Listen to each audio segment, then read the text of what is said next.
Beaucoup de gens veulent voir ce truck aujourd'hui.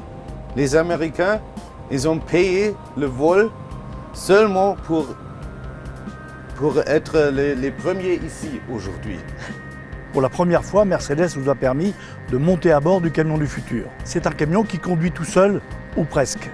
Je conduis le camion normalement et vous voyez maintenant, il est écrit Highway Pilot Available et c'est très facile pour moi pour activer le Highway Pilot.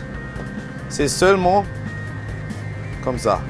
Et maintenant, le camion va tout seul. J'ai les mains pour des autres choses, pour faire des autres choses. Il y a 2 caméras ici et il voit les lignes blanches sur la route. C'est bien que cette voiture est devant nous.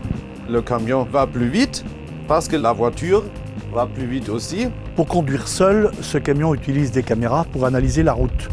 Lorsque le conducteur le décide, il appuie simplement sur un bouton et laisse le camion faire le travail tout seul.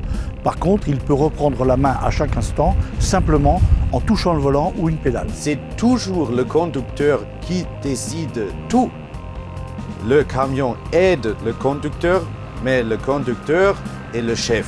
J'ai décidé de rouler à 45 km/h et je peux décider d'aller à 50 km/h. C'est comme un cruise control. Il est évident que tous ces automatismes ne seront enclenchés par le chauffeur que sur des routes qui permettent, c'est-à-dire des grands axes ou des autoroutes. Et maintenant, on peut faire comme ça.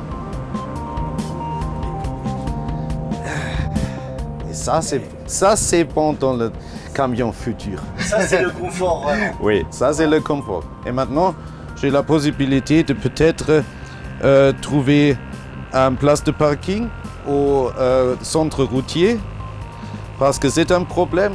Aujourd'hui, on ne trouve pas des places de parking au centre routier. Et ici, avec une app, je peux réserver une place de parking. Ou peut-être, j'ai envie de manger de pizza. Et maintenant, le dîner attend moi au centre routier.